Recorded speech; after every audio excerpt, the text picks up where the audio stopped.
الحمد للہ رب العالمین والصلاة والسلام علی قائد الغر المحجلین نبینا محمد وعلی آلہ وصحبہ اجمعین وبعد۔ محترم بھائیوں اور دینی بہنوں، السلام علیکم ورحمۃ اللہ وبرکاتہ۔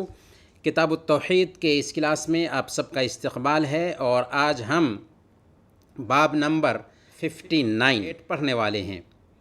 باب نمبر 59 کا ٹاپک ہے اللہ تعالیٰ کے بارے میں بدگمانی کرنے کی مخالفت، یعنی اللہ تعالیٰ جس کے ساتھ ہم معاملہ کرتے ہیں اس کے بارے میں ہمیشہ اچھا گمان رکھنا چاہیے، حسن ظن رکھنا چاہیے۔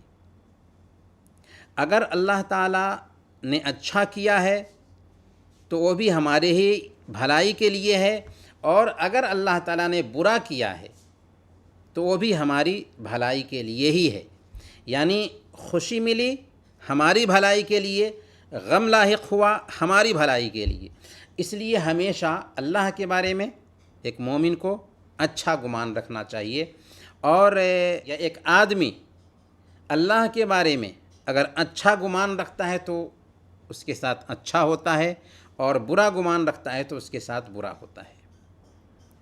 تو چلیں اس سلسلے میں سب سے پہلے ہم ایک آیت کریمہ پڑھتے ہیں، سورہ آل عمران کی آیت نمبر 154 154۔ اس آیت کو ہم پڑھتے ہیں۔ اللہ فرماتا ہے یظنون باللہ غیر الحق ظن الجاہلیہ۔ وہ اللہ کے بارے میں زمانے جاہلیت کے انداز میں ناحق طریقے سے گمان کرتے ہیں، یعنی اللہ کے بارے میں وہ برا گمان رکھتے ہیں۔ اللہ کے بارے میں زمانے جاہلیت میں جو لوگ برا گمان پالا کرتے تھے اللہ کی ذات کے بارے میں، ویسے ہی وہ اللہ کے بارے میں برا گمان رکھتے ہیں۔ جنگ احد کے موقع سے کچھ منافقین نے صحابہ کرام کو طعنہ دیتے ہوئے یہ کہنا شروع کر دیا تھا کہ اگر یہ لوگ یہاں نہیں آتے تو قتل نہیں کیے جاتے۔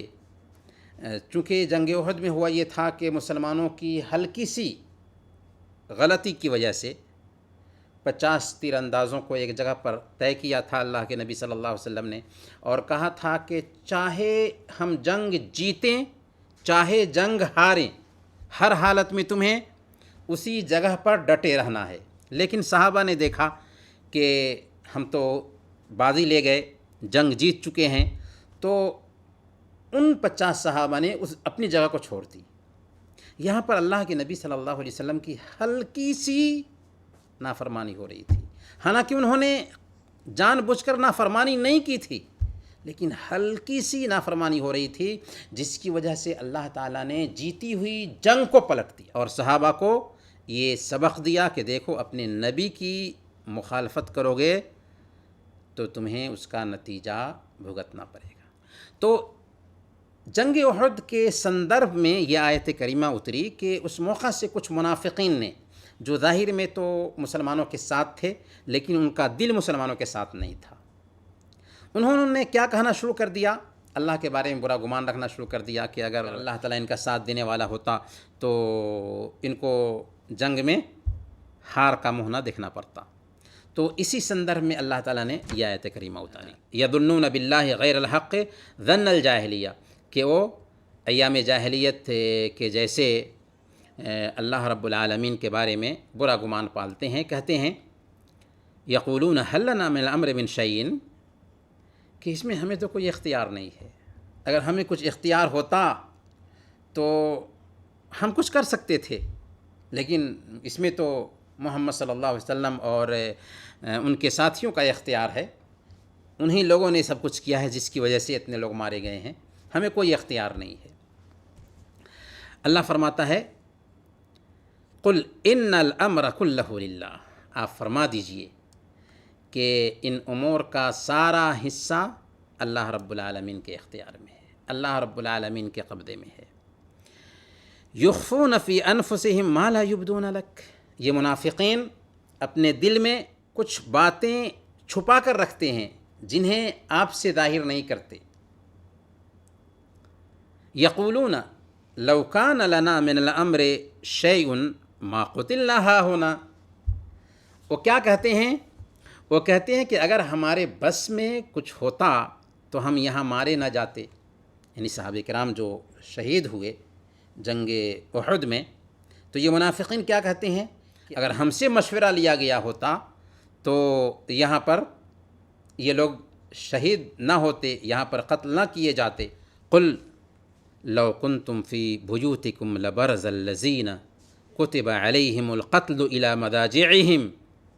آپ فرما دیجئے کہ تم اگر اپنے گھروں میں بھی ہوتے تو جن کی موت لکھی تھی وہ ضرور اپنی قتل گاہوں کی طرف نکل کر آ جاتے.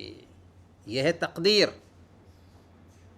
اگر موت لکھی ہوتی تو تم گھر میں بھی ہوتے تو تم کسی نہ کسی طریقے سے اپنے گھروں سے نکل کر کے وہاں آ جاتے.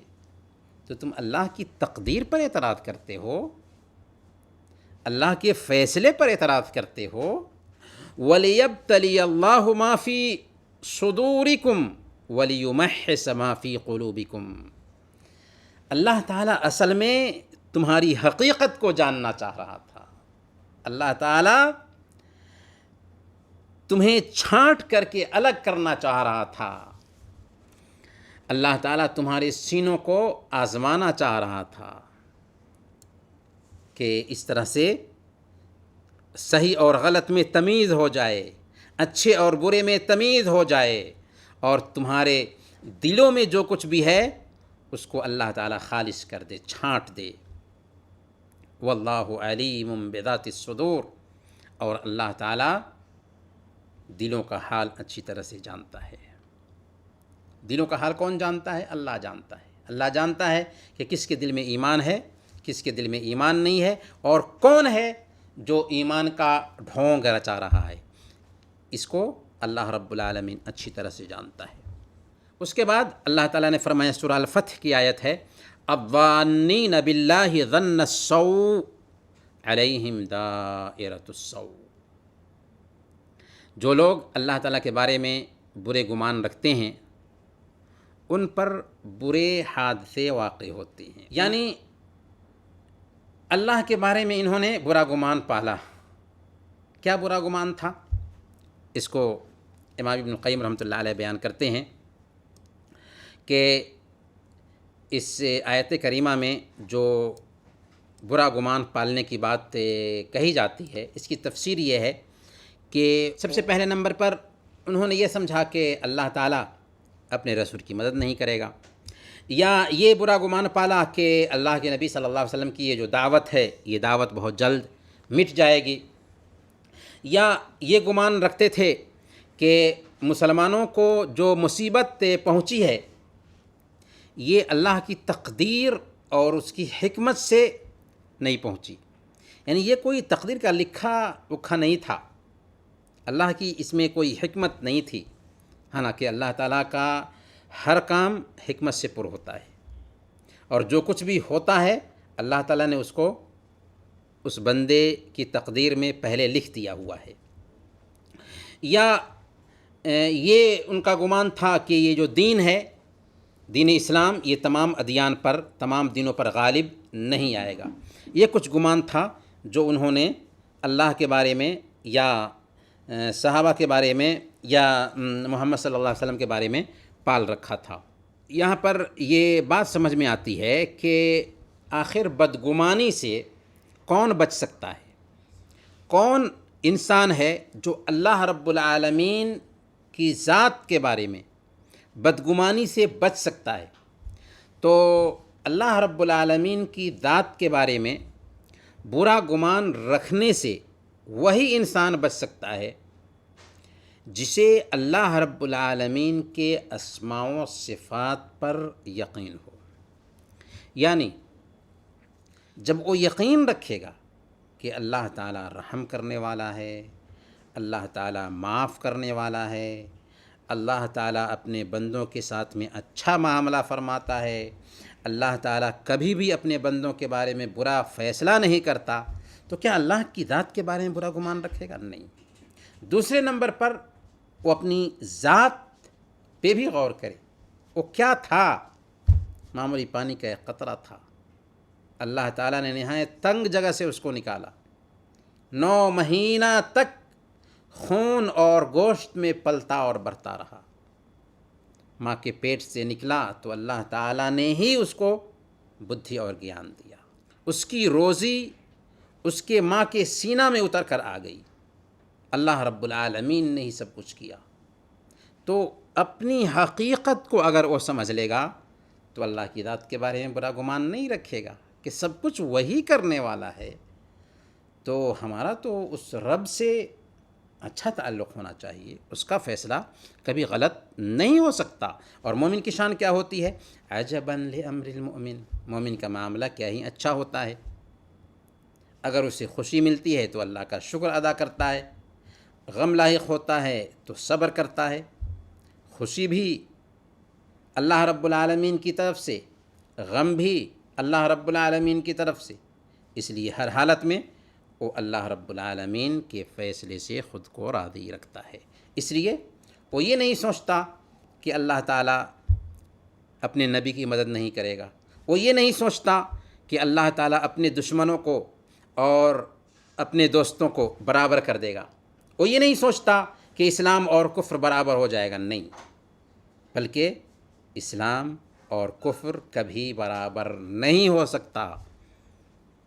یہ ایک مومن کا یقین ہوتا ہے، اور جو ایمان والے نہیں ہوتے وہی لوگ اللہ رب العالمین کے بارے میں بدگمان ہوتے ہیں۔ اللہ فرماتا ہے ذَلِكَ ظَنُّ الَّذِينَ كَفَرُوا، یہ بدگمانی کفر کرنے والوں کی ہوتی ہے۔ کفر کرنے والے جو لوگ ہیں، اللہ کا انکار کرنے والے جو لوگ ہیں، وہ اللہ کی ذات کے بارے میں بدگمانی کے شکار ہوتے ہیں، لیکن جو لوگ ایمان والے ہیں وہ کبھی بھی اللہ کی ذات کے بارے میں بدگمانی کا شکار نہیں ہوتے۔ اس لیے ہمیں اپنے آپ کے بارے میں بھی غور کرنا چاہیے کہ ہم اپنا ایمان کیسا پاتے ہیں۔ ہمارا ایمان یہ ہونا چاہیے کہ چاہے حالات کتنے بھی خراب کیوں نہ ہو جائیں مسلمانوں کے لیے، لیکن آخری نتیجہ، آخری فیصلہ مسلمانوں کا ہی ہوگا، کیونکہ یہ دین قیامت کے دن تک رہنے والا ہے۔